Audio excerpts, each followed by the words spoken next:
వాళ్ళు వీళ్ళు అవుతారని మనం గతంలో వినటం జరిగింది సార్.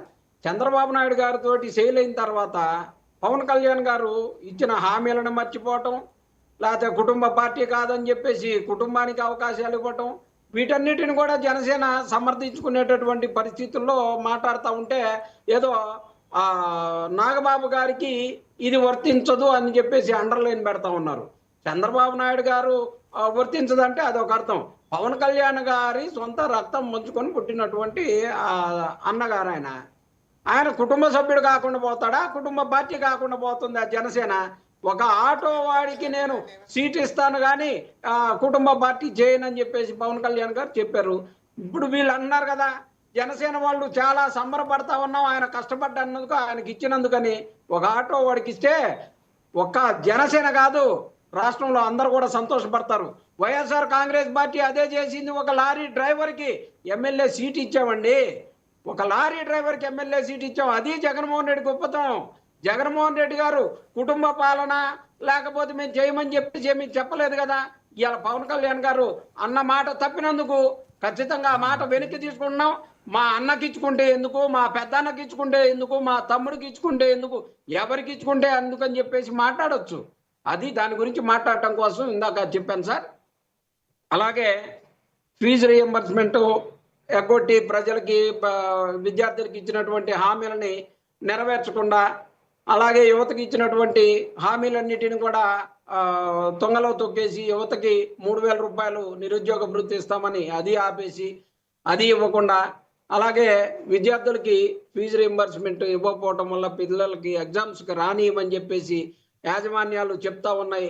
హాల్ టికెట్లు ఇవ్వమని చెప్పేసేటటువంటి కొన్ని కాలేజీలు అయితే డబ్బు కడితే లోపల గేట్లోకి ఎంటర్ కండి, లేకపోతే లేదని చెప్పేసి కొన్ని పేరు మోసినటువంటి కాలేజీలు పిల్లల్ని ఇబ్బంది పెడతా ఉన్నటువంటివి మా దృష్టికి వచ్చినాయి. వైఎస్ఆర్ కాంగ్రెస్ పార్టీ అధ్యక్షులు జగన్మోహన్ రెడ్డి గారు కలవరం చెంది 12వ తారీఖు జరిగేటటువంటి ఫీజు పోర్ అనేటటువంటి కార్యక్రమాన్ని ఏర్పాటు చేయండి, అన్ని జిల్లా కలెక్టర్లకి ఇచ్చేసి ప్రజల దీన్ని సమస్యని ప్రభుత్వం దృష్టికి తీసుకెళ్ళండి అని చెప్పేసి పిలుపునిచ్చారు. దానికి సంబంధించినటువంటి ఏర్పాట్లన్నీ కూడా జరుగుతూ ఉన్నాయి. ఖచ్చితంగా 12వ తారీఖు వేలాదిగా అన్ని జిల్లాల్లో కూడా కలెక్టరేట్ల దగ్గర విద్యార్థుల తరఫున వైఎస్ఆర్ కాంగ్రెస్ పార్టీ పోరాటం చేస్తా ఉంది. వినండి చిన్నప్పటి గారు, అందరూ మాట్లాడేది ఏంటంటే అదేదో అసెంబ్లీకి వెళ్ళి గట్టిగా మాట్లాడితే అందరూ చూస్తారు కదా. అది కలెక్టరేట్ల దగ్గరికి వెళ్ళి జనాలు ఎక్కడ చూస్తారు? అసెంబ్లీ అనుకోండి ఖచ్చితంగా ఫాలో అవుతుంటారు చాలామంది, మెజారిటీ పీపుల్. మీడియా అంతా కూడా కవరేజ్ చేస్తుంటుంది. అది మంచి విద్యార్థులని భాగస్వామ్యం చేయాలంటే అసెంబ్లీలో భాగస్వామ్యం చేయాలి కాదు సార్. కడుపు గాలినోడు రోడ్డు మీదకి వస్తే వాడి చేయి పట్టుకొని తీసుకెళ్లి, అయ్యా ఇదిగో ఈ విద్యార్థులు ఇబ్బంది పడుతున్నారని కలెక్టర్ గారి దృష్టికి తీసుకెళ్తే ఇంటెలిజెన్స్ చెప్పుద్ది, కలెక్టర్ గారు చెబుతారు. 99 కూడా చూపించింది సార్. రేపు చూపించకుండా 99 మేము మెదలకుండా ఉండదు కానీ 99 ఛానల్. అందుకని విద్యార్థులని తోడుకొని రాజకీయ పార్టీ ఒకటే కాదు సార్ రేపు చేసేది, విద్యార్థులను కూడా భాగస్వామ్యం చేసుకొని వాళ్ళకి జరిగేటటువంటి కష్టాలకి వైఎస్ఆర్ కాంగ్రెస్ పార్టీ అండగా ఉంటుంది. వారందరినీ కూడా కలెక్టర్ గారి దగ్గర తీసుకెళ్లి వాళ్ళకి జరుగుతున్నటువంటి అన్యాయం పట్ల వైఎస్ఆర్ కాంగ్రెస్ పార్టీ ఖచ్చితంగా ప్రతి జిల్లాలో మాట్లాడి ఖచ్చితంగా ప్రభుత్వం దృష్టికి తీసుకెళ్లి వాళ్ళకి ఇచ్చినటువంటి ప్రతి హామీని కూడా వాళ్ళ విద్యా వ్యవస్థకి ఇబ్బంది లేకుండా జరిగేటట్టు ఖచ్చితంగా చేస్తా ఉంది సార్. అలాగే మెడికల్ కాలేజీలు జగన్మోహన్ రెడ్డి గారు 16 మెడికల్ కాలేజీలు తీసుకొచ్చి దేశంలోనే గొప్పగా చేస్తే ఈ రోజు ప్రైవేట్ పరం చేసేటటువంటి పరిస్థితులు మనం చూడబోతాం. ఓకే, మీరు చెప్పారు కదా, వినండి.